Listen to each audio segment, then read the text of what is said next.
بسم اللہ الرحمن الرحیم۔ قرآن مجید میں اللہ سبحانہ وتعالی کا ارشاد ہے، الحج اشہر معلومات، کہ حج کے مہینے معلوم ہیں۔ جو شخص بھی حج کا ارادہ رکھتا ہو وہ انہی مہینوں میں سفر حج کر سکتا ہے۔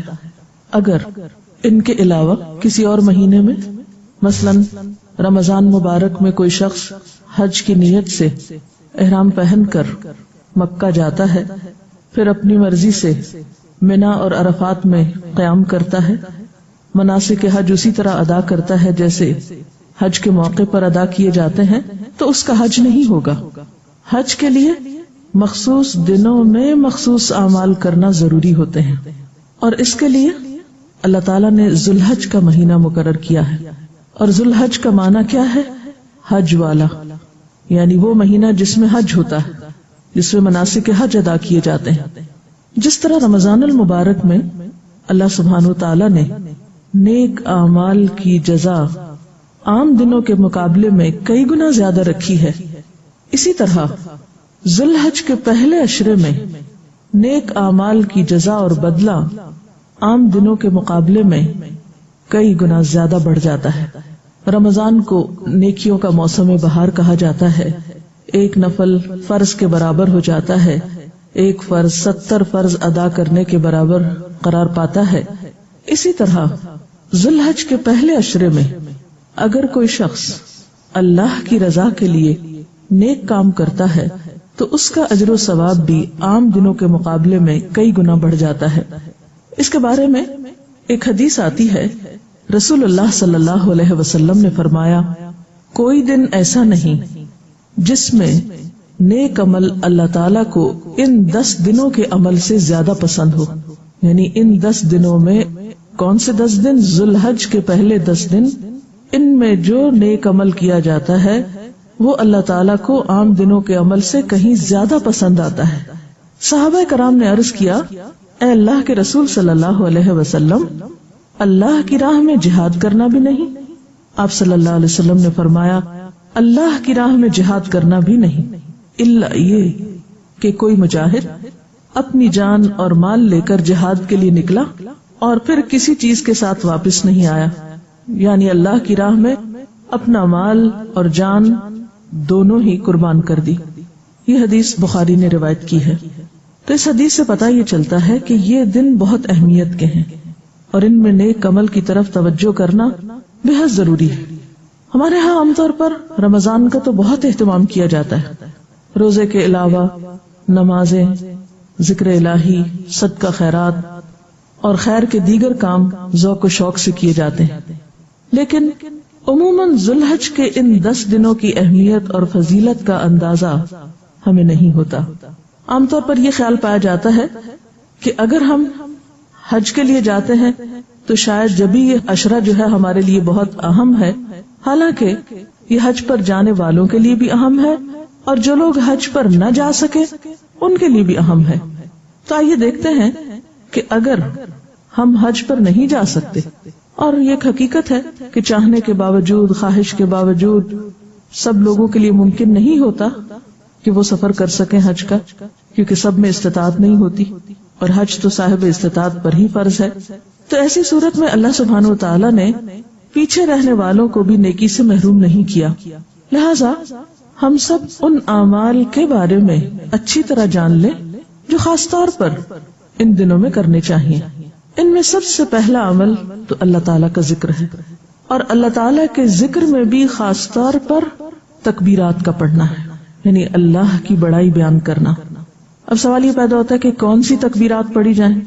تو اس میں مثال کے طور پر ایک تکبیر جس کا ذکر آتا ہے وہ ہے اللہ اکبر، اللہ اکبر، اللہ اکبر، لا الہ الا اللہ وحدہ لا شریک لہ، لہ الملک ولہ الحمد وہو علی کل شیء قدیر۔ اس کا ترجمہ ہے، اللہ سب سے بڑا ہے، اللہ سب سے بڑا ہے، اللہ سب سے بڑا ہے، اللہ کے سوا کوئی الہ نہیں، وہ اکیلا ہے، اس کا کوئی شریک نہیں، بادشاہت اسی کی ہے، تعریف اسی کے لیے ہے اور وہ ہر چیز پر قدرت رکھتا ہے. یہ ان دنوں کا افضل الذکر ہے.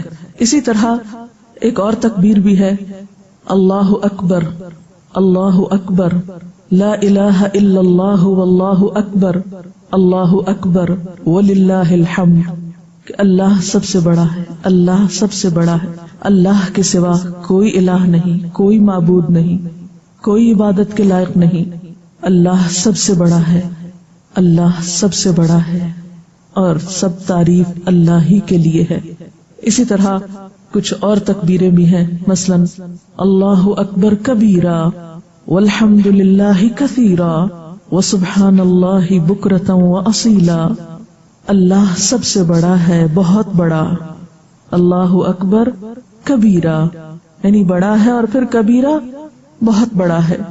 والحمد للہ کثیرا، اور سب تعریف اللہ کے لیے اور بہت کثرت کے ساتھ، یعنی صرف تعریف نہیں، بہت کثرت کے ساتھ تعریف، بہت ساری تعریف. وسبحان اللہ، اور اللہ کی پاکی، یعنی میں اللہ کی پاکی بیان کرتا ہوں، بکرتم و اصیلا، صبح بھی اور شام بھی، یعنی دن رات میں اپنے رب کو یاد کرتا ہوں. تو خصوصی طور پر یہ تکبیریں ان دنوں کا افضل عمل ہے. ذکر الہی ایک ایسی چیز ہے جس پر انسان کا کچھ بھی خرچ نہیں آتا، اور ذکر کرنا کوئی مشکل عبادت نہیں. چلتے پھرتے، اٹھتے بیٹھتے، آتے جاتے، کام کاج کرتے، نمازوں کے بعد، دن میں، رات میں، جب آپ کا جی چاہے اللہ اکبر پکارتے رہیے. ہم دیکھتے ہیں امام بخاری رحمۃ اللہ علیہ روایت کرتے ہیں کہ سیدنا ابن عمر رضی اللہ تعالی عنہ اور سیدنا ابو ہریرہ رضی اللہ تعالی عنہ دونوں ان دنوں میں یعنی ذی الحج کے پہلے عشرے میں بازار کی طرف نکل جاتے، اور ان کا مقصد کوئی شاپنگ وغیرہ نہیں ہوتی تھی، بلکہ بازار میں چلتے پھرتے تکبیریں پڑھتے، اور ان کی تکبیریں سن کر دوسرے لوگ بھی تکبیریں پڑھنے لگتے. تو اس سے بھی پتہ چلتا ہے کہ بلند آواز سے پڑھتے تھے تاکہ دوسروں کو بھی یاد دہانی ہو جائے. ہمارے لیے اس میں سبق یہ ہے کہ ہم صرف خود ہی نیک عمل نہ کریں بلکہ دوسروں کو بھی اس کے بارے میں بتائیں. مثلا گھر کے اندر آپ اپنے بچوں کو پڑھوا سکتے ہیں، اپنے دوستوں کو اس عمل کے بارے میں بتا سکتے ہیں، اپنے کام کی جگہ پر اپنے کولیگز کو بتا سکتے ہیں کہ ان دنوں میں یہ ذکر زیادہ سے زیادہ کیا جائے. اور اگر تکبیر کے سارے الفاظ یاد نہ بھی ہوں تو کم از کم اللہ اکبر کی کثرت تو ہو ہی سکتی ہے، کیونکہ یہ دن اللہ کی بڑائی بیان کرنے کے ہیں. ذکر الہی کے علاوہ خصوصی طور پر نمازوں کے اوقات کی پابندی کیجیے.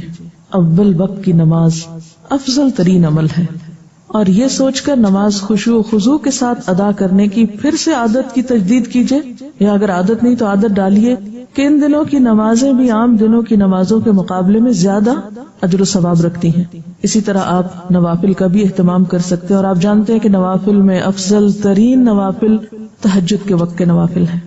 ان دنوں میں خصوصی طور پر اس کا اہتمام کیا جا سکتا ہے. عام روٹین کی 5 وقت کی نمازوں کے علاوہ نوافل اور نوافل کے بعد روزوں کا اہتمام. ان دنوں میں روزہ رکھنا بھی ایک بہت ہی بہترین عبادت ہے جو سنت رسول صلی اللہ علیہ وسلم سے ثابت بھی ہے. اور ان 9 دنوں میں چونکہ 10ویں تاریخ کو تو عید ہوتی ہے، اس لیے 10ویں تاریخ کو تو آپ نہیں رکھیں گے روزہ، کیونکہ عید کے دن روزہ رکھنا منع ہے. لیکن 9 دن یعنی پہلی تاریخ سے 9ویں تاریخ تک مسلسل بھی روزے رکھ سکتے ہیں آپ. اور یہ یاد رکھیے یہ فرض نہیں ہے، نفل عبادت ہے.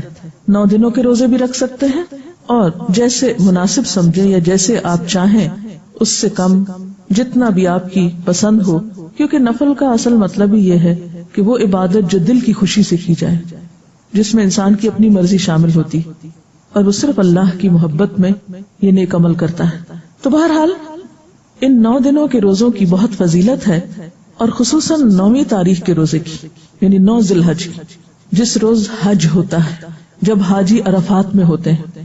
تو جو لوگ حج کے لیے نہیں جا سکتے وہ اس روز اپنے دل میں عموماً ایک غم اور ایک حسرت سی محسوس کرتے ہیں. تو اللہ تعالیٰ نے ان کو بھی اجر سے محروم نہیں رکھا. ان کو اس روزے کی ایک رعایت بخشی گئی کہ اس دن وہ روزہ رکھ کر اپنے آپ کو اللہ کے قریب کر سکتے ہیں. اس روزے کے بارے میں صحیح مسلم کی روایت ہے کہ نبی صلی اللہ علیہ وسلم نے فرمایا یہ روزہ گزشتہ سال اور آئندہ سال کے گناہوں کا کفارہ کرتا ہے، یعنی 2 سال کے گناہوں کی معافی کا وعدہ ہے۔ اس کے علاوہ ایک اور روایت میں آتا ہے حنیدہ بن خالد اپنی بیوی سے، اور وہ رسول اللہ صلی اللہ علیہ وسلم کی زوجہ مطہرہ سے روایت کرتی ہیں، فرماتی ہیں کہ نبی صلی اللہ علیہ وسلم 10ویں محرم اور ذی الحج کے 9 دن اور 3 دن ہر مہینے سے اس طرح کے پہلی پیر اور 2 جمعرات روزہ رکھتے تھے۔ تو یہ بھی سنت آپ فالو کر سکتے ہیں، اور اس سے بھی یہ پتہ چلتا ہے کہ آپ صلی اللہ علیہ وسلم نے اس دن کے روزے کا اہتمام کیا، یعنی 9ویں ذی الحج کے۔ اس کے علاوہ قربانی کرنا ان دنوں میں یعنی 10 تاریخ کو اور اس کے بعد افضل ترین عمل ہے، لیکن ان سب پر بھاری اور اصل عمل ان دنوں کا حج ہے، جب حاجی مناسک حج ادا کرتے ہیں۔